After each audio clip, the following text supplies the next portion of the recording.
Em linhas gerais, o debate em relação ao valor, ele vai passando por essa genealogia. E na aula de amanhã, ao discutir a relação entre economia e outros campos do conhecimento, eu vou trabalhar um pouco certos influxos teóricos não econômicos na teoria econômica.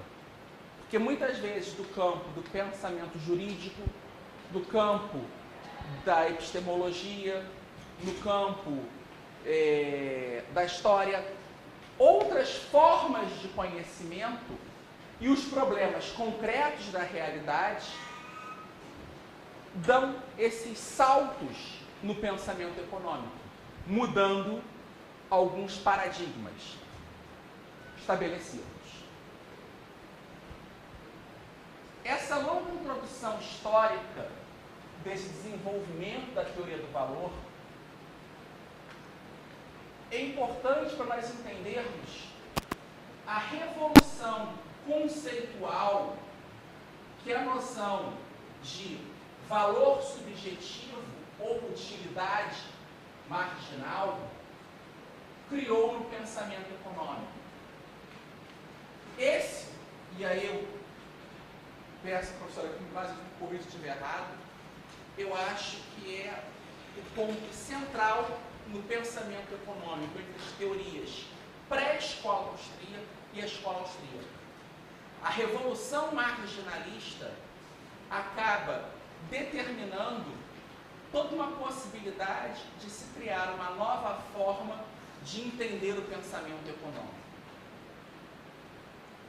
O senhor concorda com esse ponto, nesse ponto da utilidade marginal? Porque ela traz uma nova ideia, e eu aqui recorro nesse aspecto ao professor fala aqui no livro dele sobre o assunto, que ele diz o seguinte: a noção de que o valor dos bens depende diretamente da utilidade de que eles proporcionam é antiga. Na realidade, ele remonta aos autores escolásticos do século XV.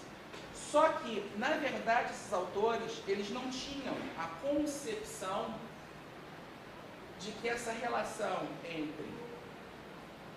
ela era complexa, não só do que as pessoas valorizam, mas de que uma coisa é valorizada. Eles diziam, é um ou outro, a ideia de escassez ou utilidade. E a escola austríaca, a visão do Menger, principalmente, ele vai colocar que é a combinação entre valor, entre utilidade e escassez. E o Mises dá uma resposta interessante nisso, no chamado paradoxo da água do diamante. E que foi algo que a economia clássica não conseguia responder. Porque o diamante, que é mais escasso, tem um valor maior que a água, que é abundante. Aquilo eu disse, que é mais escasso. Só que quando se dá escassez, quando nós falamos, por que a água no deserto vai valer mais que um diamante? Ah, porque eu estou com sede, então a utilidade da água naquele momento é maior que o diamante. Você pode estar no deserto com uma caixa de diamante sem água, eu levo a tua caixa em troca de um copo d'água. Porque naquele momento, a tua ação humana, no tempo, vai valorar o diamante como menos importante que a água. Só que o Mises diz, o problema é que nós não podemos parar o tempo. Se nós pararmos o tempo e o que estiver em jogo for todo o diamante do mundo contra toda a água do mundo, eu acho que nenhum louco faria essa troca, de trocar toda a água por todo o diamante. Só que você nunca, em economia, lidar com esses aspectos absolutos. Nas construções imaginárias que o Mises faz para explicar a praxeologia, ele faz isso. Olha, isso aqui é um modelo para explicar como funciona a ação humana nesses aspectos catalíticos, econômicos. Só que, na realidade, você nunca é posto a escolhas definitivas. E você nunca tem um grau de certeza, para dizer, não, eu vou trocar todo o diamante do mundo da água do mundo. O paradoxo da área do diamante, porque o diamante, que o homem pode viver sem, o diamante não é um bem de extrema necessidade. Ah não, se não tiver um diamante eu morro. Se não beber água eu morro. Mas por que as pessoas valorizam mais? Ah, pelo trabalho que ele deu? Não. Às vezes pega, joga água, vai na beira de um rio, coleta um diamante, o trabalho pode ser mínimo, e ele continua valendo muito. Mas você pode fazer um produto que você despende horas de trabalho. Imagine que eu, num delírio, eu resolvesse perder 5 anos da minha vida trancado no meu escritório, compondo uma sinfonia para contrabaixo. Iria gastar várias cordas do meu contrabaixo e, depois de 5, 10 anos, compus minha sinfonia para contrabaixo. Uma sonata, melhor dizendo. Solo, sonata de contrabaixo. E eu acho que ficou tão legal que eu vou pegar todas as minhas economias, sem minha esposa saber, eu vou hipotecar minha casa, vou alugar um espaço no estúdio, vou me trancar 1 semana no estúdio e gravar a obra-prima da minha vida, sonata para contrabaixo. Vou pegar empréstimo no banco e vou fazer um marketing imenso para divulgar o CD, a sonata de contrabaixo Alex Catarina. Eu empenhei trabalho, capital, tempo para fazer algo que o valor é quase igual a zero. Mais louca que a minha ideia de fazer isso é achar algum louco que compre aquilo. Pode ser que tenha, mas eu não acho que nós encontraremos um número de pessoas suficiente no mercado. Louco, sempre tem gente disposta a comprar a lua, o pão de açúcar. Se for para todos, não, vender pão de açúcar. Hoje em dia não, as compras, acho que no passado, muita gente ganhou dinheiro vendendo pão de açúcar para turista. Tem gente que pode aceitar. Mas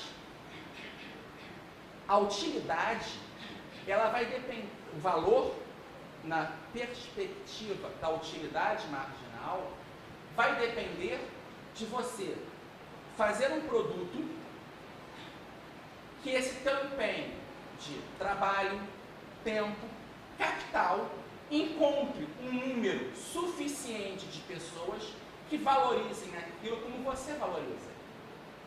Por que certas obras de arte valem muito e outras valem nada? Porque existe um número de pessoas que vai dizer isso. No momento da troca, tanto a pessoa que vende como a que compra devem chegar a um comum acordo em relação ao preço.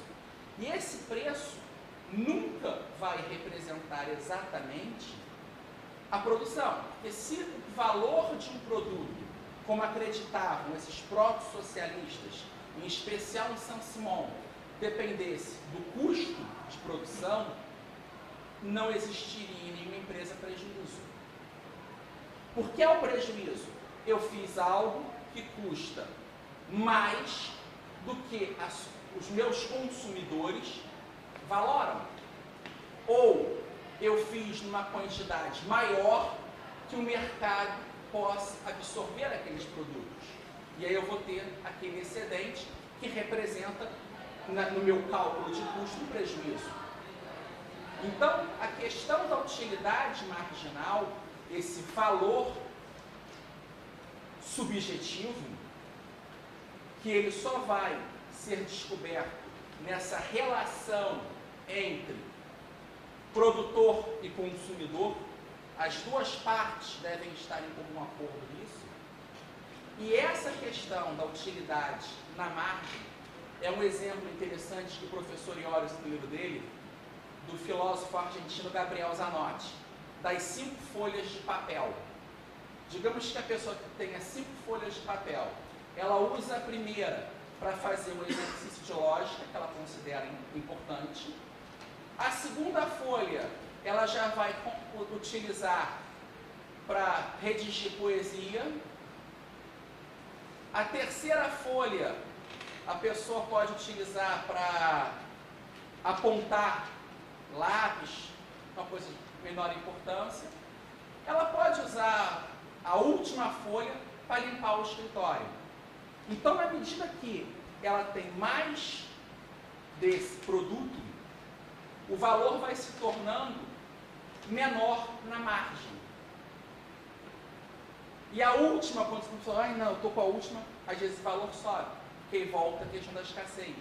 Então, essa relação do desejo do agente no tempo vai mudar o preço. É uma coisa interessante, um exemplo prático disso, por exemplo. Agora é uma época na região, nos Estados Unidos, que eu estou, é a época da colheita. Então as fábricas fazem a colheita dos produtos agrícolas e enlatam. Então você tem uma quantidade imensa de latas de ervilha, por exemplo. A oferta de latas de ervilha é aparentemente maior que a demanda. As pessoas vão comprar menos. Então o que as fábricas fazem? Colocam um preço mais baixo. Existe um fator de custo nisso? Existe, claro. A estocagem daquele produto vai custar. Então, se ele vende mais barato, a pessoa que compra nesse momento que é fabricado, está economizando para a empresa estocagem. Mas a pessoa está comprando no momento em que a oferta é maior, o preço é menor. Se daqui a 3 meses, quando tudo estiver branco de neve, e você não tiver alimento fresco só no mercado, o valor é mais alto. Por quê? A oferta diminuiu e a demanda se manteve. Então a valoração do preço do produto, ele varia no tempo de acordo com a utilidade dada pelos consumidores. Está claro isso? Algum ponto?